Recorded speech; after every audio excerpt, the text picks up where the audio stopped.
Auditores, creo que es la palabra correcta. Vamos a continuar ahora con el derecho de familia, con repasos a conceptos generales, que es muy importante que los conozcan desde luego. Así que vamos a continuar. Em, Vamos entonces con el repaso de derecho de familia. ¿Qué es la familia? Habría que definir.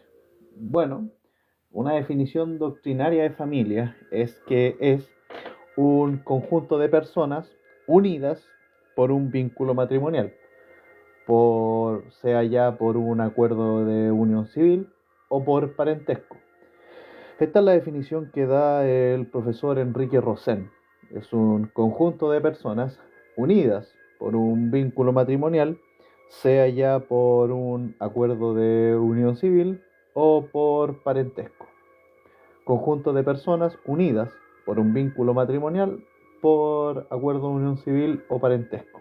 Vamos a ver si a Toretto le gusta esta definición. Para efectos de derecho civil, la familia está determinada por tres elementos de carácter subjetivo, que son el parentesco, el matrimonio y el acuerdo de unión civil. La familia es un hecho natural anterior al matrimonio, porque el contrato es una institución, pero las familias existen de mucho antes. Es un hecho natural anterior al matrimonio. El derecho de familia se define a sí mismo como un conjunto de normas jurídicas que regulan las relaciones entre las personas que se encuentran unidas por un vínculo matrimonial. Conjunto de normas jurídicas que regulan y principios, conjunto de normas jurídicas y principios que regulan las relaciones entre las personas que se encuentran unidas por el vínculo matrimonial o incluso un acuerdo de unión civil. Ahora, el derecho de familia va en paralelo con el derecho civil patrimonial, aunque estas relaciones no son de un carácter en principio patrimoniales. Pero la relación que se establece entre estos es que, bueno, el derecho de familia minimiza la autonomía de la voluntad, limitándola, por ejemplo, a la elección del régimen patrimonial con sus respectivas limitaciones también, proporción de los gananciales, alimentos voluntarios, entre otros. Por regla general, todos los actos del derecho de familia son solemnes. Y ojo, el incumplimiento de obligaciones dentro del derecho de familia no concibe la posibilidad de demandar indemnización de perjuicios y tampoco acepta modalidades. En el derecho civil patrimonial, la injerencia del principio de autonomía de la voluntad es total. Por regla general, los actos jurídicos en el derecho civil patrimonial son consensuales y el incumplimiento de obligaciones da derecho a demandar indemnización de perjuicios y aquí las modalidades sí son aceptadas. Entonces, ojo con este paralelo entre el derecho de familia y el derecho civil patrimonial. En el uno, la autonomía de la voluntad está limitada y en el otro es total o con sus respectivos límites, claro está. Eh, en el derecho de familia los actos son solemnes, mientras que en el derecho civil patrimonial la regla general es que sean consensuales. El incumplimiento en una da la posibilidad de indemnizar perjuicios, en el otro no. Como en el derecho de familia no hay posibilidad de indemnizar perjuicios. Y bueno, en el derecho de familia no se aceptan las modalidades, mientras que en el derecho civil patrimonial sí, lo son. Se aceptan las modalidades, condición, modo, plazo. Vamos a hablar ahora de los tipos de pareja que existen. ¿Cuáles son los tipos de pareja que existen, amigos míos? Bueno, están las parejas de hecho, que pueden ser una pareja de pololos que se van a vivir. Esas son parejas de hecho y que tienen hijos, etcétera. Y los otros tipos de pareja son aquellas jurídicamente, o de uniones, son aquellas jurídicamente reconocidas, sea por matrimonio o por acuerdo de unión civil. Entonces los tipos de uniones de pareja son de hecho, como de dos pololos que van a vivir juntos, y las que son jurídicamente reconocidas, como el matrimonio y el acuerdo de unión civil. Ahora, ¿cuáles son las diferencias entre la unión de hecho y el matrimonio?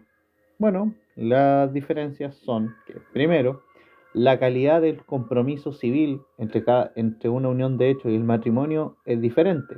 El matrimonio está formalizado y tiene seguridad jurídica. La unión de hecho no.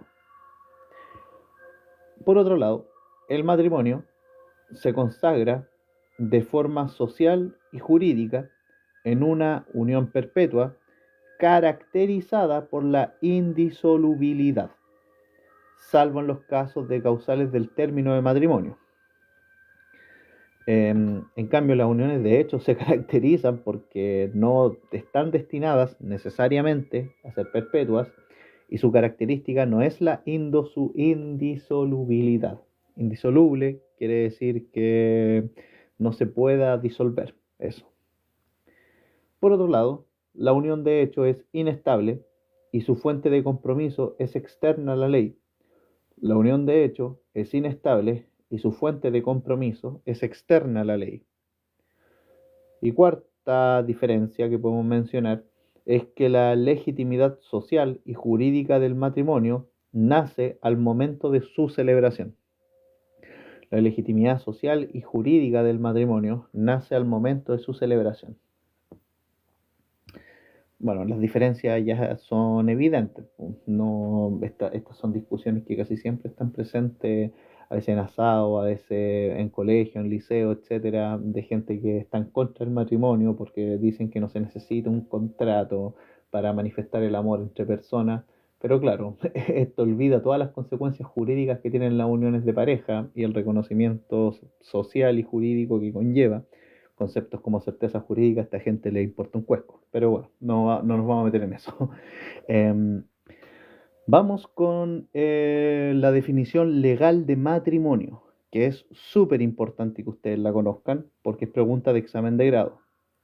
¿Cuál es la definición legal de matrimonio? Bueno, está definida en el artículo 102 del Código Civil.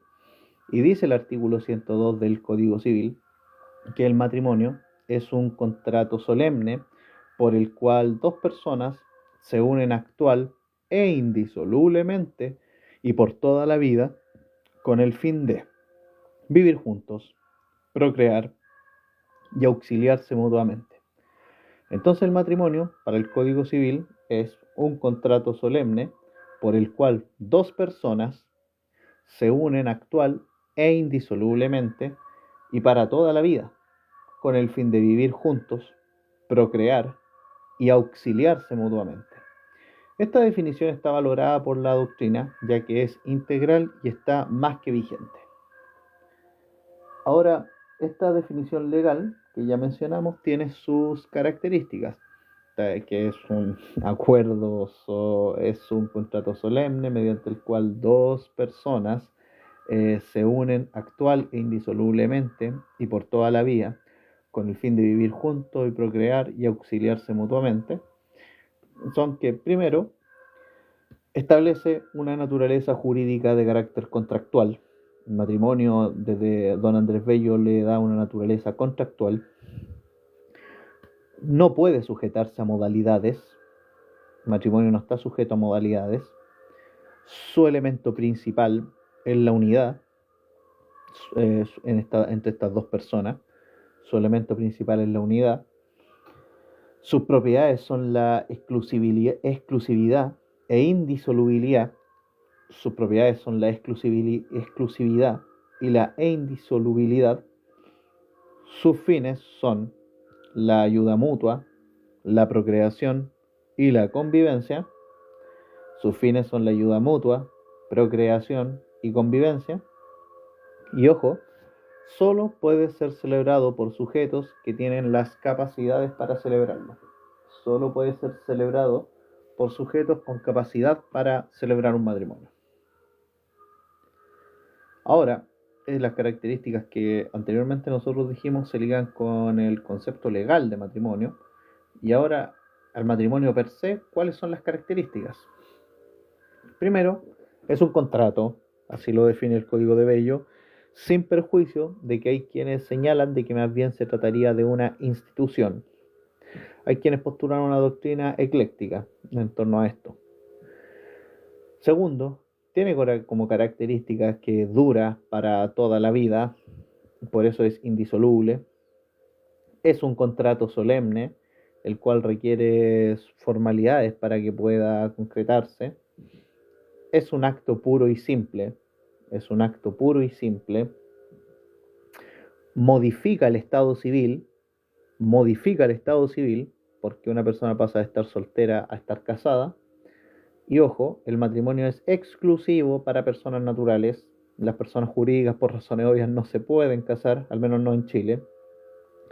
Y por último, es un contrato que tiene fines ideales. Lo ideal es que las personas vivan juntas, procreen y se auxilien mutuamente.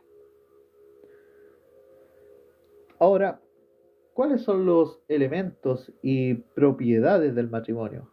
Elementos y propiedades del matrimonio son, en Chile el matrimonio se compone por dos elementos cruciales, que son, primero, la unidad. El elemento del matrimonio es la unidad. Ese es uno de los elementos principales del matrimonio, al menos como institución en Chile. Y otro elemento son sus propiedades propiamente tal, que son la fidelidad y la indisolubilidad.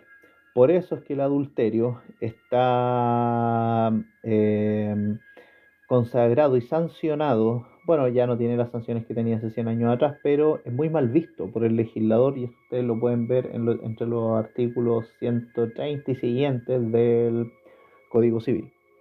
Entonces, los elementos del matrimonio en Chile son la unidad y también la fidelidad y la indisolubilidad, que como elemento también se entienden como propiedades. Y ahora, ¿cuáles son los fines del matrimonio? El propio artículo 102 los menciona, que son vivir juntos, procrear y ayudar y auxiliarse mutuamente. Por eso mismo dijimos que acá se trata de fines ideales, ya que auxiliarse mutuamente es lógico que si dos personas se casan, se presten auxilio y no viva cada uno por su lado. Que puedan procrear, lo ideal, porque la familia es la base de la sociedad. Ahora, claro, hay familias que no pueden procrear, sea situación de esterilidad, creo que es la palabra, o entre otras. Y vivir juntos, que es lo ideal. Bien. Hola, amigo. Bueno, ¿cuáles son los requisitos para celebrar el matrimonio? ¿Cuáles son los requisitos para celebrar el matrimonio? Bueno, se tienen que cumplir tanto requisitos de validez como requisitos de existencia para celebrar el matrimonio. Bueno, ¿qué tal? Buenos días. Los requisitos de validez del matrimonio son los siguientes, que son el consentimiento obvio y la presencia del oficial del registro civil. Ese es un requisito de validez del matrimonio. Consentimiento y presencia del oficial del registro civil. Solo de esa forma puede ser válido el matrimonio. Pero también, aparte de estos requisitos de validez, que son el consentimiento y la presencia de un oficial del registro civil, están los requisitos de existencia, que son tres. Y los requisitos de existencia del matrimonio son, primero, capacidad de los contrayentes o la ausencia de impedimentos dirimentes. Capacidad de los contrayentes y ausencia de impedimentos dirimentes. Por ejemplo, que no estén casados con otra persona. Eso sería un impedimento dirimente. Aquí tenemos los impedimentos dirimentes absolutos, que son aquellos que impiden matrimonio con una persona en específico, o relativos, impedimentos dirimentes relativos, que lo impiden con respecto de ciertas personas. Otro requisito de existencia es el consentimiento libre y espontáneo. Y segundo, es el cumplimiento de solemnidades, sobre todo la de dos testigos. Entonces los requisitos de existencia del matrimonio son capacidad de los contrayentes y o ausencia de impedimentos dirimente, absolutos, aquellos que impiden el patrimonio con respecto de persona en específico, y o relativos que lo impiden con respecto de ciertas personas. Consentimiento libre y espontáneo y cumplimiento de solemnidades, sobre todo la de dos testigos. Vamos a hablar ahora de la celebración del matrimonio y la información que deben suministrar los esponsales.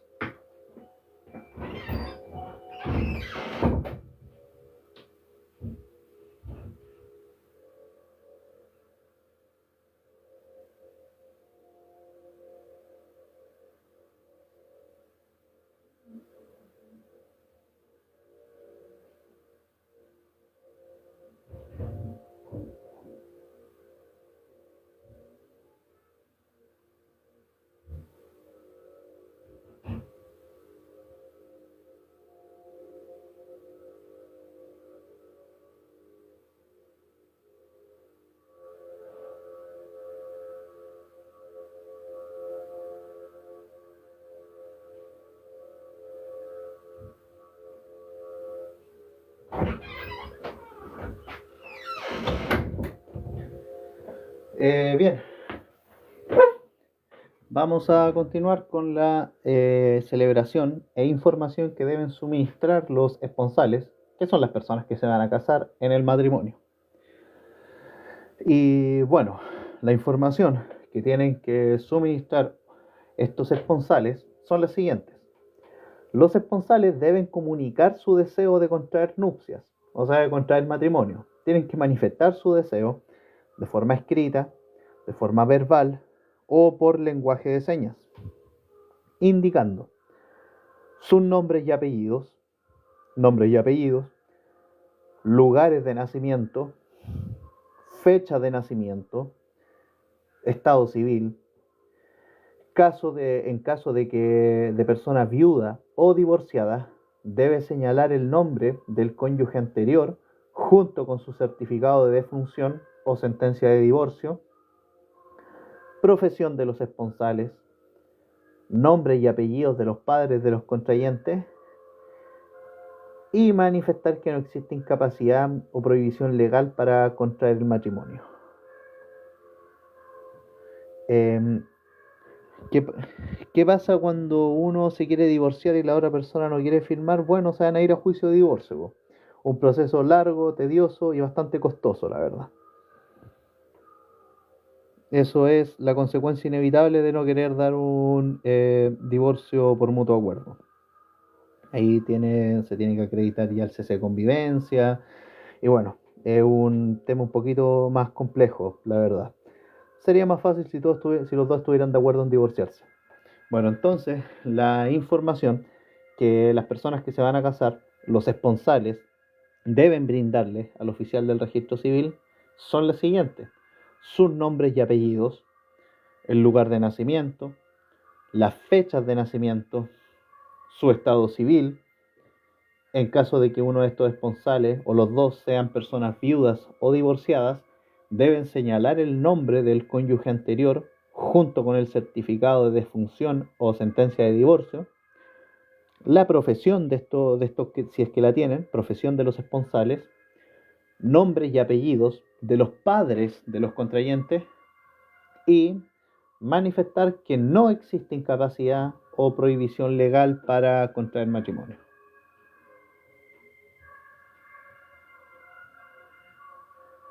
Ya. Yeah.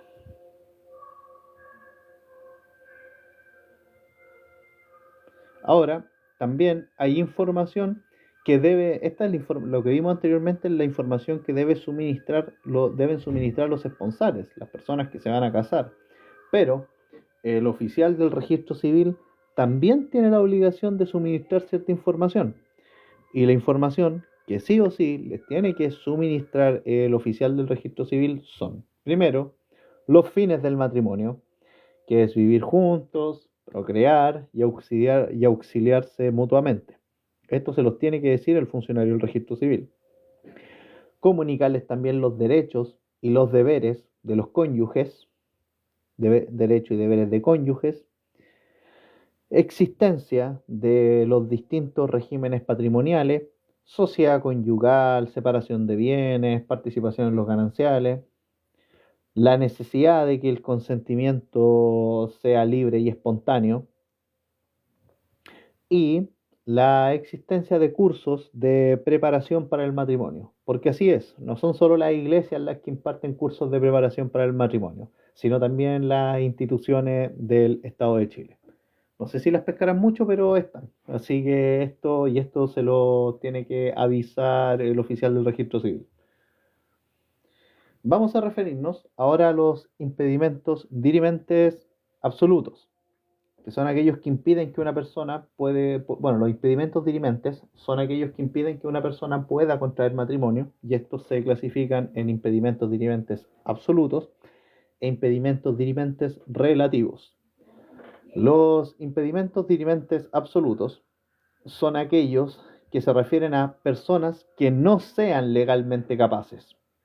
Personas que no sean legalmente capaces.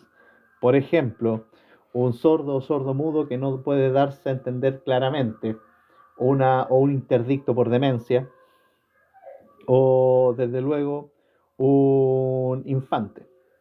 Pero en general los que tienen estos impedimentos dirimentes absolutos son las personas que no sean legalmente capaces.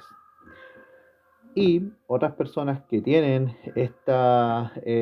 impedimento dirimente absoluto son aquellas personas que no hayan consentido ni libre ni espontáneamente. Personas que no hayan consentido ni libre ni espontáneamente. Y este requisito, cuando falta el consentimiento libre y espontáneo, concurre cuando. Esta falta de requisito concurre cuando. Primero, hay error en la identidad de la persona del cónyuge. Se está casando con una persona que no corresponde. Hay error en la identidad de la persona del cónyuge. O hay error en una cualidad personal determinante para los fines del matrimonio. Hay un error en una cualidad personal determinante para los fines del matrimonio. Por ejemplo, uno de los dos cónyuges es estéril y no le ha dicho al otro. O bien, cuando ha habido fuerza. Entonces, los impedimentos dirimentes absolutos son aquellos que se dan cuando las personas que quieren contraer el matrimonio no son legalmente capaces, o cuando no hay un consentimiento libre y espontáneo para concurrir al matrimonio. Y esto se verifica cuando hay error en la identidad de uno de los cónyuges, o hay error en una cualidad determinante para los fines del matrimonio, o ha habido fuerza. Vale. Una prohibición legal sería la gente que se casa entre primos y familias, en casos aislados. ¿Pasa o no? Sí, pues, debería estar atento ahí por la línea de colaterales sobre los que pueden contraer matrimonio o no. Por ejemplo, entre primos hermanos no se puede, debido a la distancia que se tiene que tomar. Pero eso lo vamos a ver en más detalle ahora en un poquitito más. Vamos ahora con los impedimentos dirimentes relativos, que son los siguientes. Impedimentos dirimentes relativos, que son los siguientes. Primero, estos están ligados a un vínculo matrimonial no disuelto. Están ligados a un vínculo matrimonial no disuelto, los impedimentos dirimentes relativos, o están ligados a un acuerdo de unión civil vigente que todavía no se haya disuelto. Están ligados con los menores de 18 años. Un menor de 18 años tiene un impedimento dirimente relativo. Los privados del uso de la razón.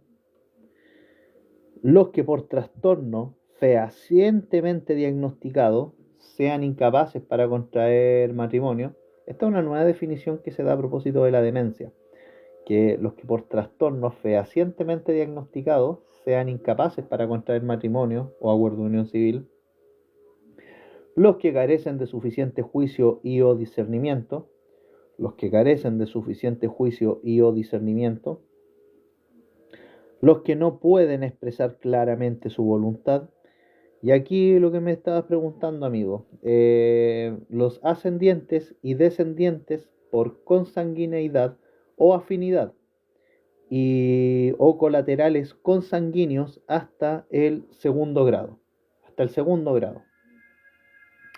Entonces, y otros, otras personas que padecen este impedimento dirimente relativo son los cónyuges sobrevivientes con el imputado, formalizado o condenado por homicidio del cónyuge fallecido, sea autor, cómplice o encubridor.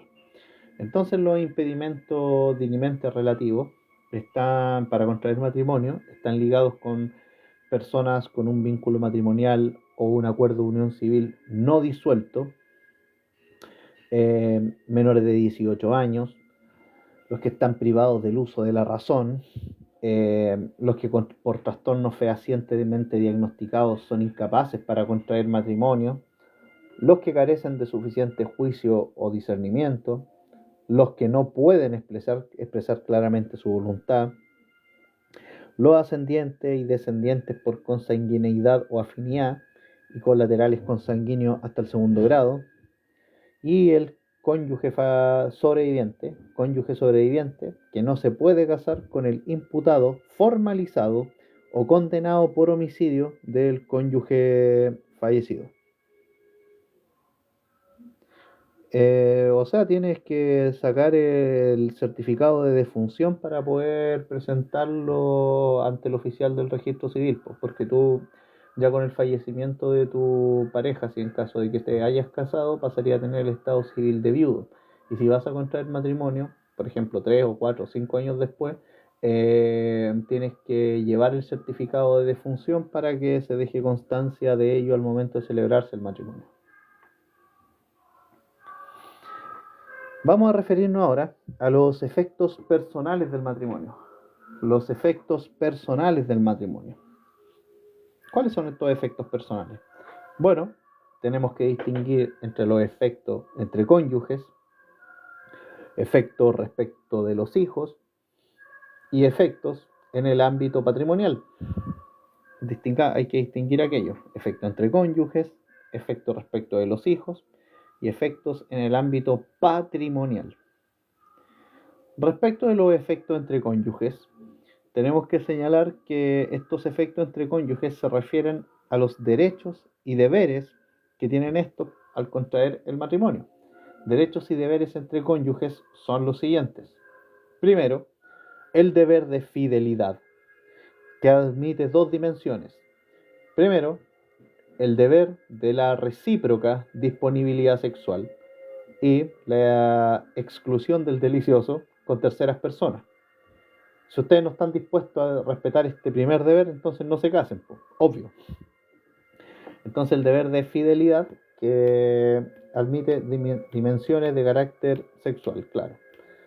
Segundo deber o derecho deber de los cónyuges es el derecho deber de socorro, que se produce conforme a dos factores, que son, primero, el régimen patrimonial del matrimonio, y segundo, a las fuerzas patrimoniales de cada uno de los contrayentes.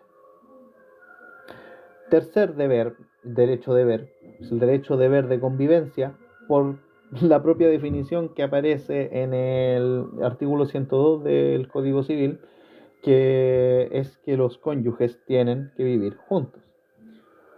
Cuarto derecho deber de los cónyuges es el derecho de deber de cohabitación, de que tienen que dormir juntos. Y ahora, añadido a esto, que no tiene que ver con derechos deberes, es en atención a que cambia el estado civil. Una vez que se casan, los cónyuges pasan a cambiar su estado civil. Si eran solteros, pasan a estar casados. Si eran viudos, pasan a estar casados. Y si eran divorciados, vuelven a pasar a estar casados. Bueno, el dilema con todo eso, amigo mío, es que una infidelidad tiene que probarse. Y ahí es donde se pone media turbia la cosa. Porque a menos que la persona lo confiese, cuestión que puede ser difícil que pase, es muy difícil, porque ahí, si tú tienes pruebas, te van a decir que no, que esa prueba es contraria a derechos fundamentales, la privacidad, que es un cacho. Eso es lo que se llama divorcio culposo. por así decirlo. Sí, sí, de hecho se llama divorcio culposo, pero es difícil de probar, es muy difícil de probar. Pero si en principio hay pruebas para ello, y son pruebas que se adquirieron sin la transgresión de derechos fundamentales, no debería haber problema para que tú puedas divorciarte de tu pareja. Gracias Sergio por el apoyo, muchas gracias. Eh, Vamos ahora con los efectos respecto de los hijos en el matrimonio. Efectos respecto de los hijos en el matrimonio. Bueno, estos tienen que ver directamente con la filiación. ¿Por qué? Porque los hijos nacidos dentro del matrimonio se consideran hijos matrimoniales. Los hijos nacidos dentro del matrimonio se consideran hijos matrimoniales. Y el matrimonio genera filiación matrimonial. Entonces los efectos respecto de los hijos son que los hijos que nacen dentro del matrimonio se consideran hijos matrimoniales. Y el matrimonio genera filiación matrimonial. Listo. Y por último, tenemos los efectos patrimoniales. Tenemos los efectos patrimoniales del matrimonio. ¿Cuáles son estos efectos patrimoniales? ¿Qué son? Primero, bueno, se refieren en realidad a los regímenes patrimoniales del matrimonio. En atención a si ustedes eligieron sociedad conyugal, separación de bienes o participación en los gananciales. Y esto los vamos a ver a continuación, pero antes nos vamos a referir al acuerdo de unión civil. Que ojo, hay muchas normas del acuerdo de unión civil que se remiten al matrimonio. Así que ojo con eso. Ya. ¿Qué es el acuerdo de unión civil? Bueno, el acuerdo de unión civil está señalado en el artículo 1 de la ley número 20.830. Y el artículo primero de la ley número 20.830 señala de que un contrato celebrado entre dos personas que comparten un hogar con el propósito de regular los efectos jurídicos derivados de su vida afectiva en común de carácter estable y permanente.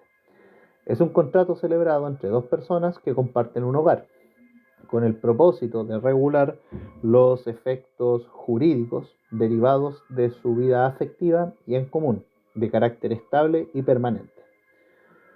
El matrimonio no puede convertirse en acuerdo de unión civil, pero los contrayentes de acuerdo de unión civil sí pueden contraer un matrimonio. El legislador reconoce que una institución es más firme que la otra sin perjuicio de que ambas requieren solemnidades. Ojo con eso. Esto es un reconocimiento implícito, pero esto ya es una conjetura mía, ¿ya?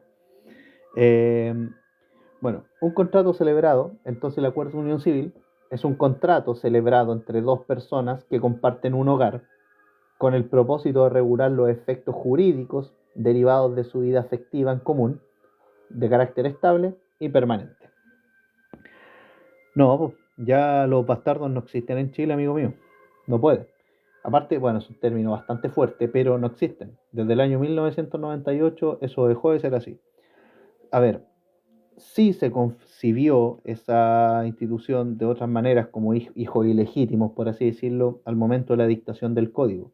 Pero gracias a Dios, eso ya no existe y toda la gente que pretendía salvaguardar estas instituciones fue derrotada, estrepitosamente derrotada.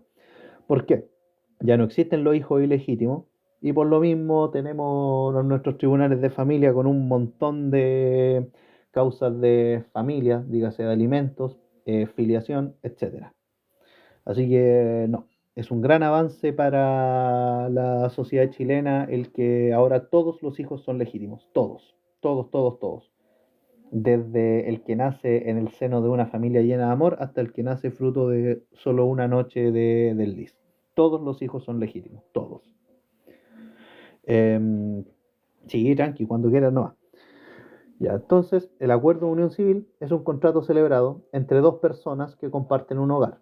Por ejemplo, pololos que viven en una misma casa, que arriendan una misma casa, con el propósito de regular los efectos jurídicos derivados de su vida afectiva en común, de carácter estable y permanente. Como ya mencionamos, el acuerdo de unión civil no puede convertirse en un, perdón, el matrimonio no puede convertirse en un acuerdo de unión civil, pero los contrayentes de acuerdo de unión civil sí pueden contraer matrimonio.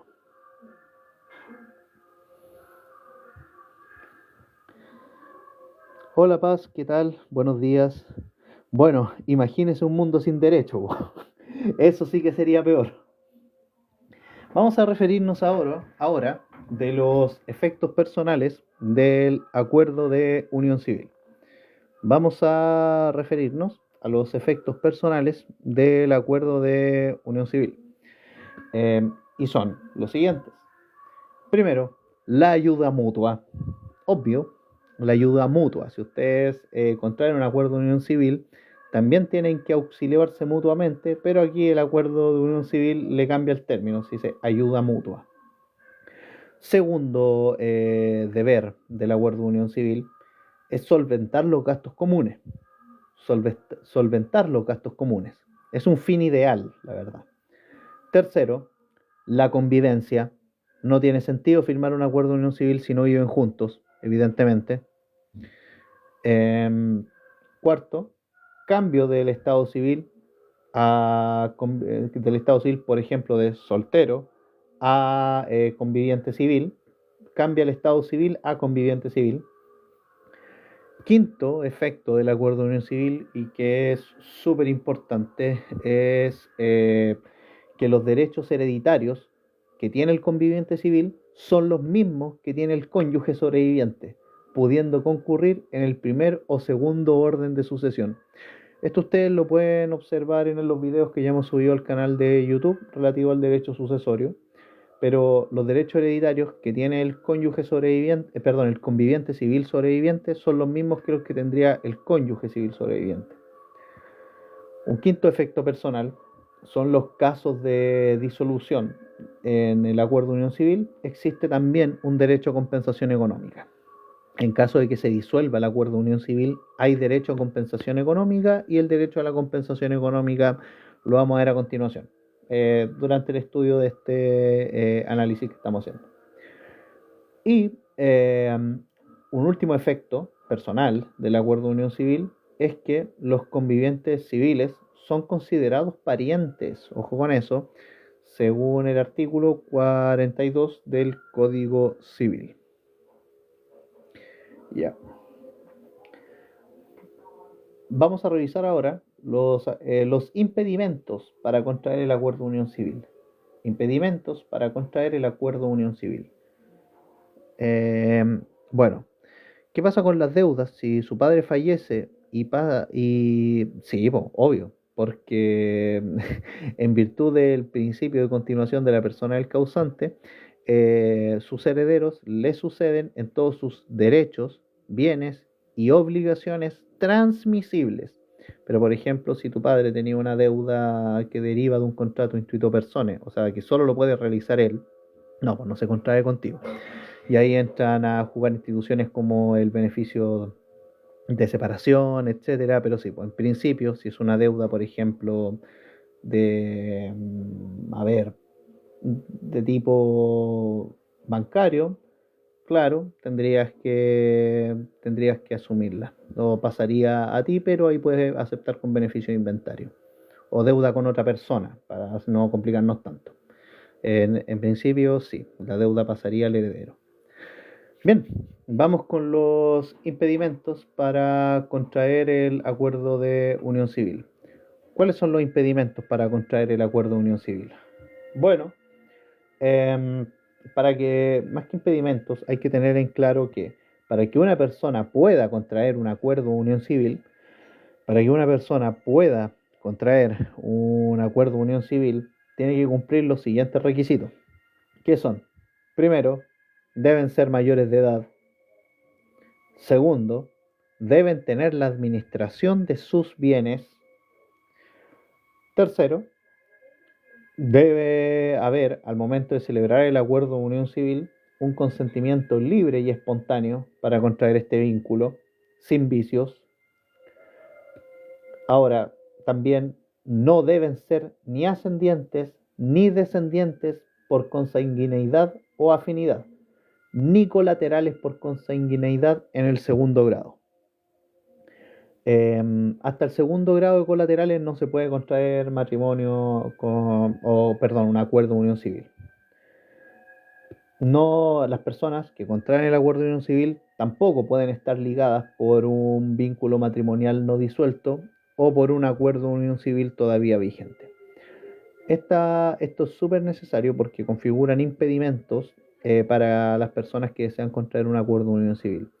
Para que ustedes lo puedan contraer deben ser mayores de edad, tener la libre administración de sus bienes, concurrir con consentimiento libre y espontáneo para contraer este vínculo, no ser ascendientes ni descendientes por consanguineidad o afinidad, ni colaterales por consanguineidad en el segundo grado, no estar ligados por un vínculo matrimonial no disuelto y que no estén ligados por un acuerdo de unión civil aún vigente. O sea, es que hay mucho mito en eso también, amigo mío. Casarse entre primos, entre hermanos, a veces son historias de campo que se transmiten. Lo que sí es cierto es que muchas veces habían matrimonios entre personas que, si bien es cierto, eran familiares, entre comillas, provenían de un ancestro común, a veces eran primos lejanos, primos en segundo, tercer grado, cuarto grado, por así decirlo.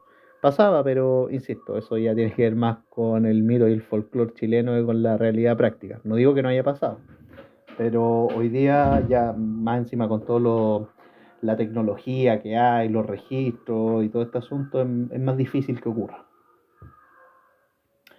Hablemos ahora del consentimiento libre y espontáneo para contraer el matrimonio, el acuerdo de unión civil.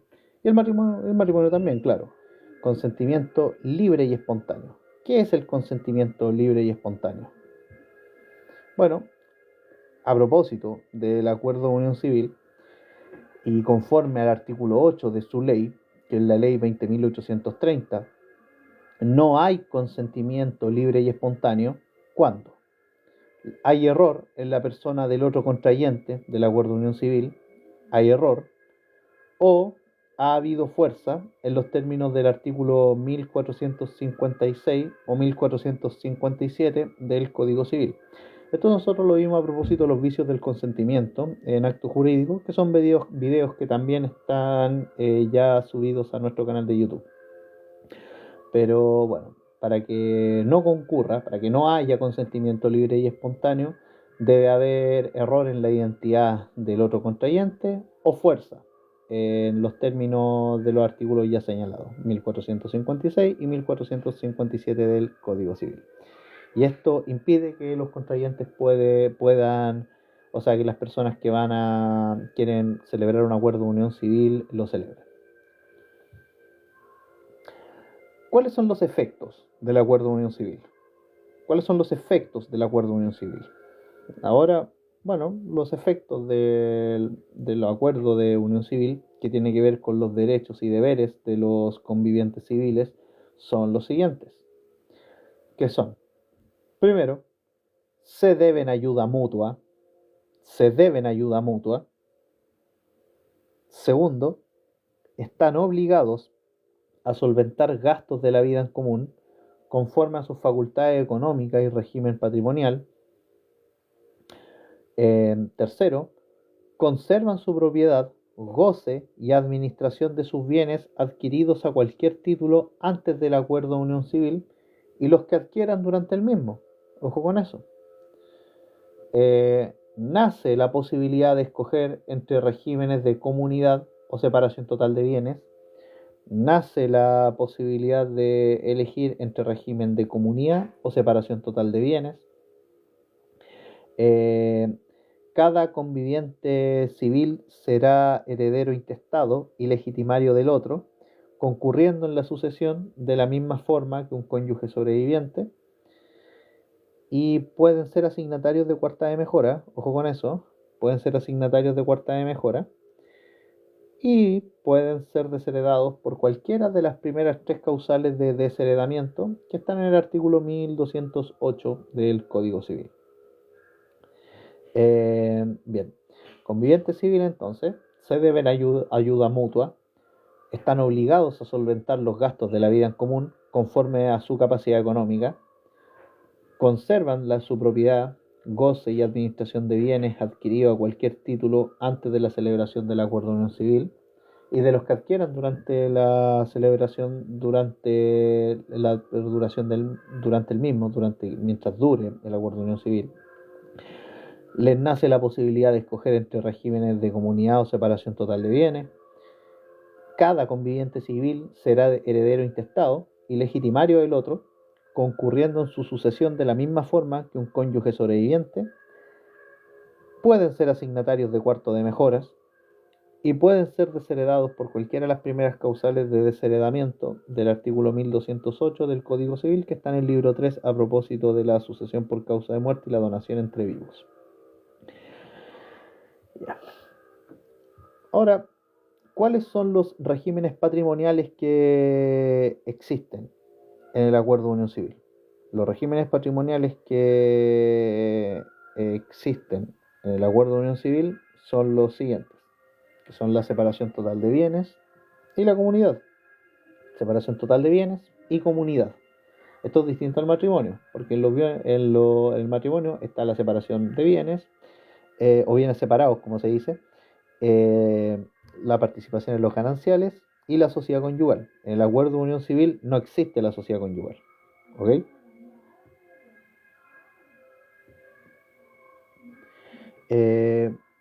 Bueno, los casamientos forzosos, amigos, o sea, pueden haber casos donde ocurra, pero aquí no hay consentimiento libre y espontáneo, por lo tanto sería objeto para anular ese matrimonio o ir al procedimiento que corresponda.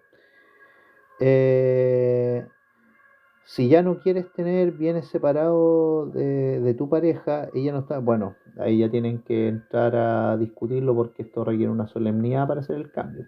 No se puede hacer a tontas y a locas, por así decirlo. Hola Rainer, ¿qué tal? Uy, bueno, buena pregunta, porque el principio de analogía, si bien es cierto, se puede aplicar para ciertos casos, hay instituciones que lo limitan bastante. Así que es una buena observación. Yo no lo había considerado así. Bien, vamos a continuar con el acuerdo de unión civil eh, relativo a la comunidad. Como régimen patrimonial, hay que señalar lo siguiente. Eh, y la comunidad, como régimen patrimonial, señala de que la distribución de bienes entre cónyuges dentro de este régimen de comunidad en el acuerdo de unión civil contiene lo siguiente. Primero, que si se adquiere a título oneroso durante la vigencia del acuerdo de unión civil uno de los bienes del conviviente civil, se considera indiviso por mitades entre los convivientes civiles, salvo los de uso personal necesario para cada uno, como un cepillo de dientes o un celular. Aquí se aplicarían las normas del título 34 del libro cuarto del Código Civil, que es relativo a la comunidad. El título 34 del libro cuarto del Código Civil se refiere a los cuasicontratos. Y los cuasicontratos son eh, la comunidad, la agencia oficiosa y el pago de lo no debido. Eso siempre ténganlo en mente. Pero bueno, entonces respecto a la comunidad, como régimen patrimonial del acuerdo de unión civil, tener presente que si hay bienes entre convivientes que se adquieren a título oneroso durante el acuerdo de unión civil, se consideran indivisos por mitades entre los convivientes civiles, salvo los de uso personal necesario para cada uno. Y aquí se aplicarían las reglas de los cuasicontratos en el libro cuarto del Código Civil. Vale, Rainer, yo todavía no soy abogado, pero bueno, comprendo la pregunta. Bien, vamos a hablar ahora del derecho a la compensación económica. ¿Y cuál es el derecho a la compensación económica en el acuerdo de unión civil? Ojo con eso. Vamos a verlo ahora a propósito del acuerdo de unión civil. El derecho a la compensación económica está regulado en el artículo 27 de la ley 20.830, y se refiere en los mismos términos de la compensación regulada en la ley 19.947. Bueno, y para exigir este derecho en materia de acuerdo de unión civil, el derecho a compensación económica, los requisitos son los siguientes. Primero, un conviviente civil tuvo que haberse dedicado al cuidado de los hijos o labores propias del hogar. Un conviviente civil tuvo que haberse dedicado al cuidado de los hijos o labores propias del hogar. Y por haberse dedicado a lo anterior, este conviviente civil no desarrolló una actividad remunerada o lo hizo en menor medida de lo que podía o quería. El fin del acuerdo de unión civil debe sustentarse en una de estas causales para así poder pedir la compensación económica. Primero, mutuo acuerdo de los convivientes civiles. Segundo, voluntad unilateral de uno de los convivientes civiles o por declaración judicial. Ojo con esto, es una diferencia sustancial con el matrimonio, es que el acuerdo de unión civil se puede terminar de manera unilateral. Ustedes ya no quieren estar más vinculados con estas personas por acuerdo de unión civil, perfecto. Van a la autoridad competente, al registro civil y declaran unilateralmente que le ponen fin a su vínculo. Así se puede terminar un acuerdo de unión civil. No, pues el matrimonio es mucho más complicado. Entonces, el derecho a la compensación económica, para que proceda en materia de AUC, tenemos que señalar el artículo 27 de la ley 20.830, en consonancia con la ley 19.947, y los requisitos para que proceda son que el conviviente civil tiene que haberse dedicado al cuidado de los hijos o labores propias del hogar, y por haberse dedicado a esto, este conviviente civil no desarrolló una actividad remunerada o lo hizo en menor medida de lo que podía o quería. Y el fin del acuerdo de unión civil debe sustentarse en alguna de las siguientes causales: mutuo acuerdo de los convivientes civiles, voluntad unilateral de uno de estos o por declaración judicial. Vamos ahora a profundizar en las causales de disolución del acuerdo de unión civil. Causales de disolución del acuerdo de unión civil. Bueno, las formas en las que se disuelve un acuerdo de unión civil son: primero, la muerte real de cada uno de los convivientes civiles, la muerte real de cada uno de los convivientes civiles, la muerte presunta de uno de los convivientes civiles, la muerte declarada judicialmente de uno de los convivientes civiles. Bueno, aquí tener presente de que la muerte real, la muerte presunta y la muerte declarada judicialmente son instituciones distintas, que ustedes las pueden revisar de los artículos 78 y siguientes del Código Civil.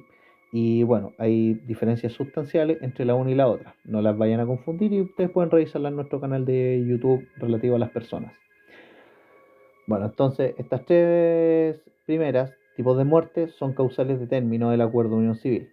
Y ojo, otras causales también por las que se disuelve el acuerdo de unión civil son que los convivientes civiles se casen entre ellos, por mutuo acuerdo también se puede terminar el acuerdo de unión civil, por voluntad unilateral,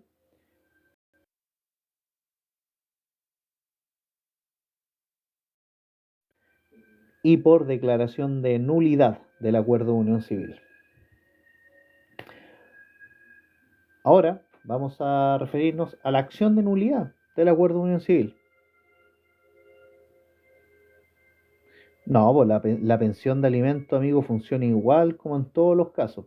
Si hay una afiliación determinada, eh, aquí da lo mismo si hay acuerdo de unión civil, si hay matrimonio, si hay una separación de hechos. La persona, por regla general el papá, aunque puede ser la mamá también, tiene que hacerse cargo de los alimentos y esto tiene que ser fijado por la autoridad competente, por el tribunal. Pues. Si no, a ver, no hay forma de que un progenitor se escape de la pensión de alimentos. O sea, en los hechos sí, pero no puede, es un deber que estos tienen para con su prole. Ya, los alimentos se pueden fijar por acuerdo entre las partes, por ejemplo, en una mediación, o los determina judicialmente el tribunal de familia, o pueden llegar a acuerdo en una conciliación, depende del trámite del proceso que se concrete. Bien, vamos con el acuerdo de unión civil y la acción de nulidad para invalidarlo.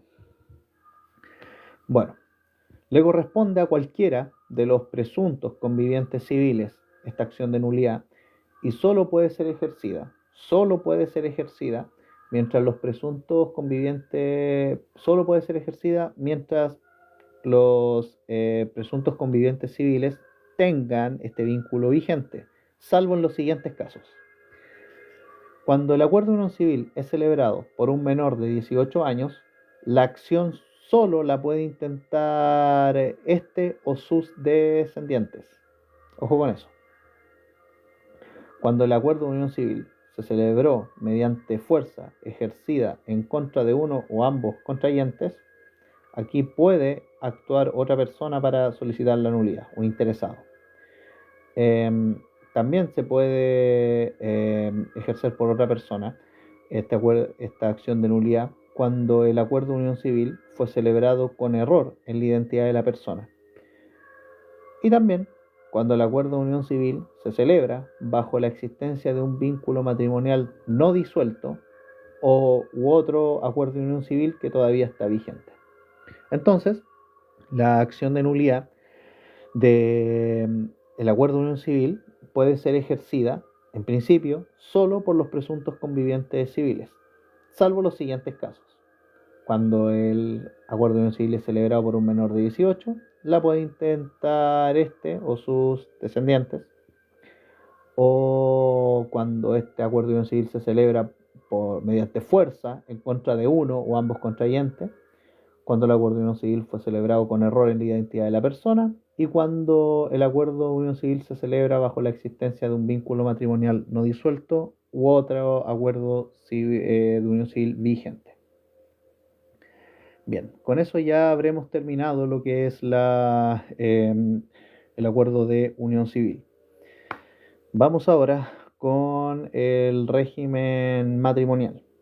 Régimen matrimonial de sociedad conyugal. Aquí les pido un poco de paciencia porque el tema es un poquito denso y es complejo, así que vamos a avanzar dentro de la medida de lo que se pueda, sin perjuicio que yo les recomiendo buscar en la ley si tienen apunte a manos para poder complementar todo esto. Vamos con el régimen matrimonial de sociedad conyugal. Régimen matrimonial de sociedad conyugal se refiere a lo siguiente. Bueno, el régimen matrimonial de sociedad conyugal es un régimen patrimonial, en el cual ambos cónyuges generan, entre otros efectos, un patrimonio común para ambos, que es administrado por el marido.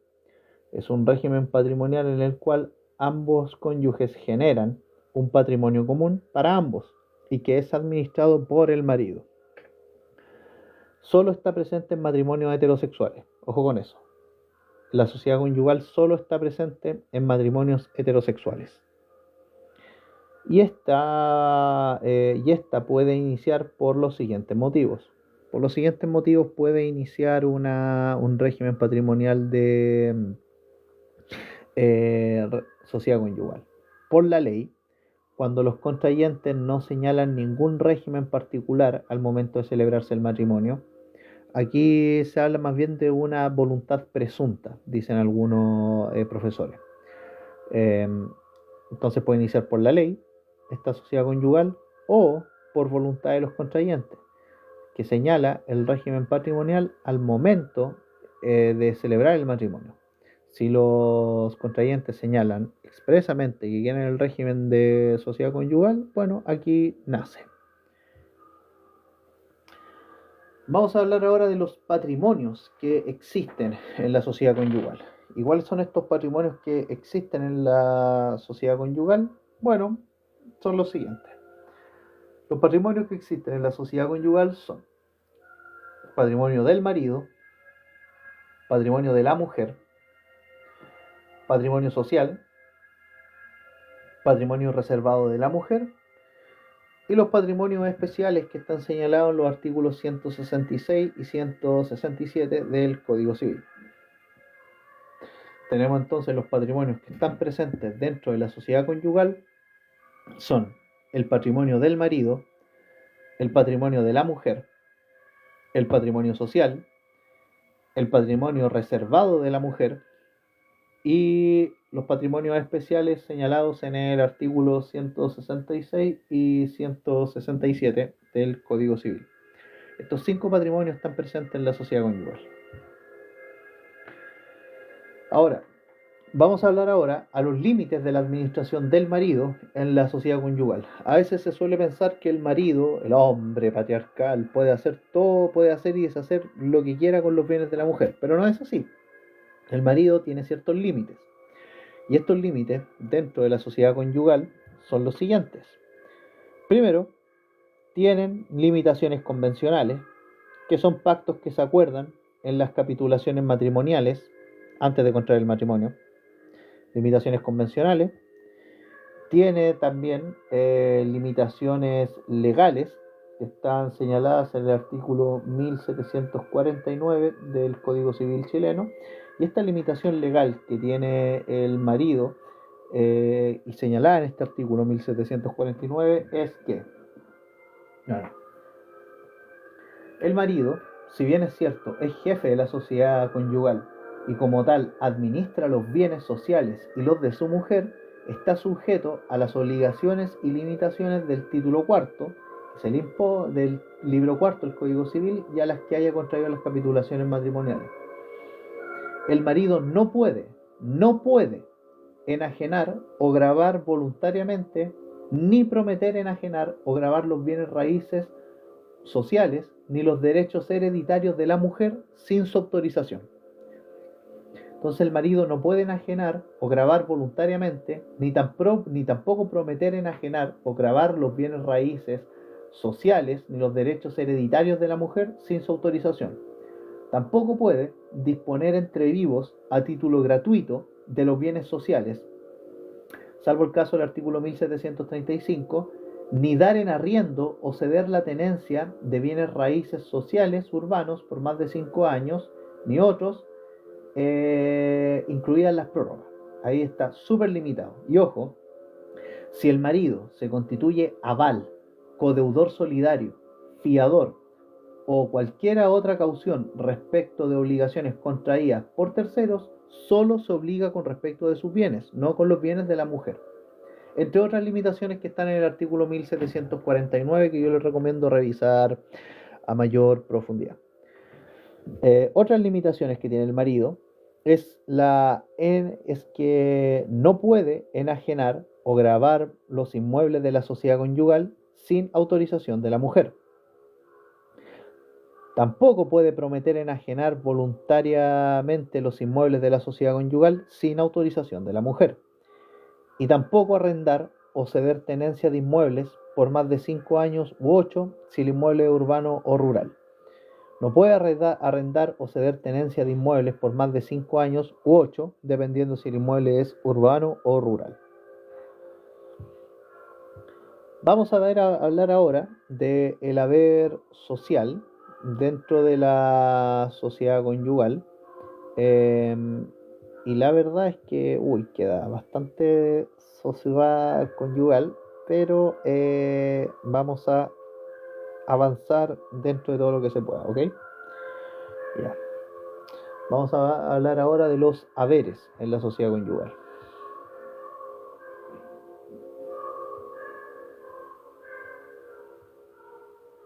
Bueno, ¿qué es el haber social en la sociedad conyugal?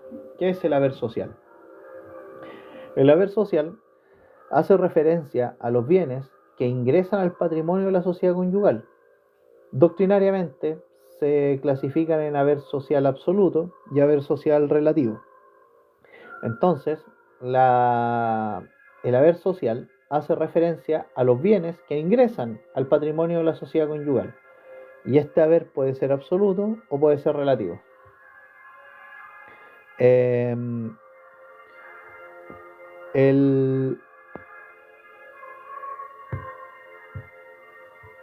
Vamos a hablar ahora, relacionado con esto, con la recompensa. La recompensa son los créditos que se pagan en dinero que se pueden deber entre cónyuges. Cualquier cónyuge a la sociedad conyugal o de la sociedad conyugal a los cónyuges. Entonces, la recompensa son créditos que se pagan en dinero que se pueden deber entre los cónyuges, cualquier cónyuge a la sociedad conyugal o de la sociedad conyugal a los cónyuges. ¿Cuáles son los bienes que ingresan a cada haber? ¿Al haber social o al haber relativo?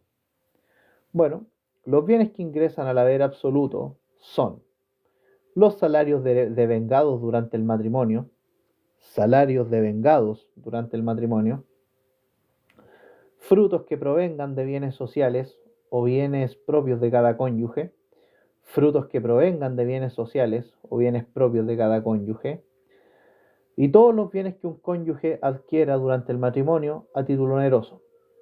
Entonces, los bienes que ingresan al haber absoluto son los salarios devengados durante el matrimonio, los frutos que provengan de bienes sociales o bienes propios de cada cónyuge, y todos los bienes que un cónyuge adquiera durante el matrimonio a título oneroso. ¿Y cuáles son los bienes que ingresan al haber relativo? Los bienes que ingresan al haber relativo son los siguientes: el dinero aportado al matrimonio por cualquier cónyuge o que adquiere durante el matrimonio, y las cosas fungibles y especies muebles que cualquiera de los cónyuges aportare al matrimonio o que adquiere durante este. Los bienes que ingresan al haber relativo entonces son los dineros aportados al matrimonio por cualquier cónyuge o que adquiere durante el matrimonio, y las cosas fungibles y especies muebles que cualquiera de los cónyuges aportare al matrimonio o que adquiere durante este. Ahora, quedándonos también en la sociedad conyugal, vamos a hablar de los bienes aportados y los bienes adquiridos. Bienes aportados y bienes adquiridos. Bueno, en atención a qué haber se dirige un bien, debemos distinguir: respecto de los bienes aportados, los bienes muebles van al haber relativo y los bienes inmuebles van al haber propio.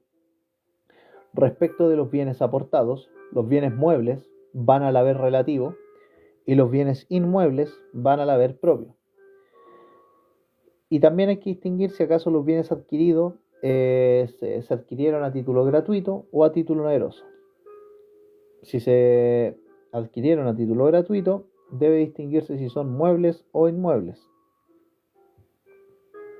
Bueno, vamos a hablar ahora de las causales de disolución de la sociedad conyugal. Causales de disolución de la sociedad conyugal. Y las causales de disolución de la sociedad conyugal están dadas en el artículo 1764 del Código Civil.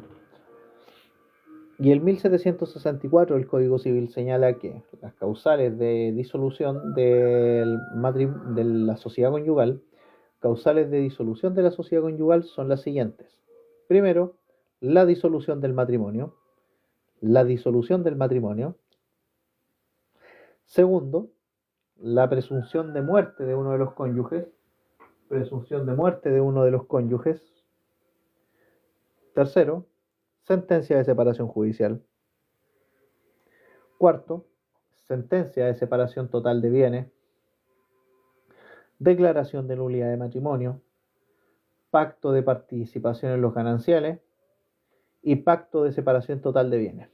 Entonces, las causales por las cuales se disuelve una sociedad conyugal son la disolución del matrimonio, la presunción de muerte de uno de los cónyuges, la sentencia de separación judicial, la sentencia de separación total de bienes, la declaración de nulidad del matrimonio, pacto de participación en los gananciales y pacto de separación total de bienes.